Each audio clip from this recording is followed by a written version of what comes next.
আসসালামু আলাইকুম। বর্তমানে রাশিয়া এবং আমেরিকার মধ্যে খুব উত্তেজনা চলতেছে।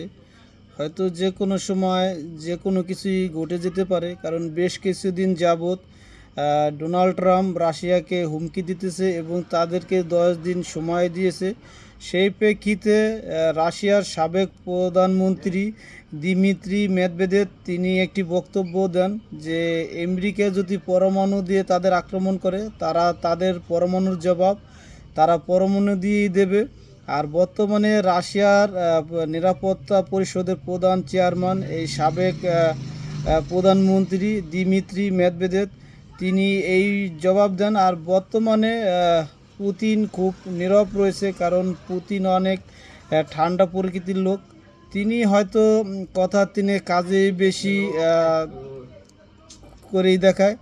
আর অতীতে আমেরিকা এরকম একটাই দেশ যে যে সরকারি আসুক প্রত্যেকটা সরকারি যুদ্ধবাজ, কারণ অতীতে তারা আফগানিস্তান, ইরান এবং গাজা, ইসরায়েলি প্রত্যেকটা যুদ্ধের ক্ষেত্রে তারা এসে নাক গলায় এবং তারা মাতবাড়ি করে।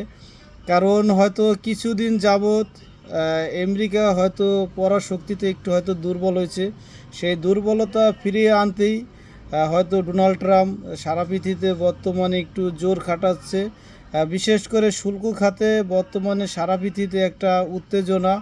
সেই প্রেক্ষিতে নতুন করে একটি উত্তেজনা সৃষ্টি হয়েছে যে দুইটি সাবমেরিন পরমাণু বহনকারী সাবমেরিন রাশিয়ার নিকটে অবস্থান করতেছে। আর সেই প্রেক্ষিতে রাশিয়াও তারা তাদের পাল্টা জবাব দিতেছে। বিশেষ করে আজকেও তারা রাশিয়া ইউক্রেনে বড় আকার হামলা করে, কারণ যেই সময় দিয়েছিল ডোনাল্ড ট্রাম্প সেই জিনিসটাকে পাত্তাই দিতেছে না রাশিয়া।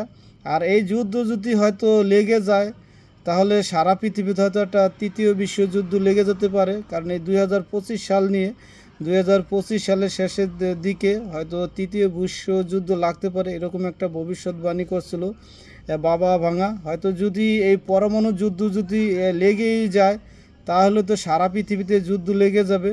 আর রাশিয়াও তারা পাল্টা জবাব দিয়েছে, যদি পরমাণু দিয়ে তাদের দেশে আক্রমণ করা হয় তাহলেও তারা আমেরিকার অস্তিত্ব রাখবে না, তারাও পারমাণবিক বোমা দিয়ে আক্রমণ করবে।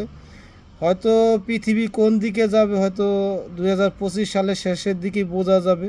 আর এই যুদ্ধ যদি পারমাণবিক দিয়ে যদি আমেরিকা আক্রমণ করে তাহলে হয়তো তৃতীয় বিশ্বযুদ্ধ লেগে যেতে পারে। আজ এ পর্যন্তই, ভালো থাকবেন সবাই।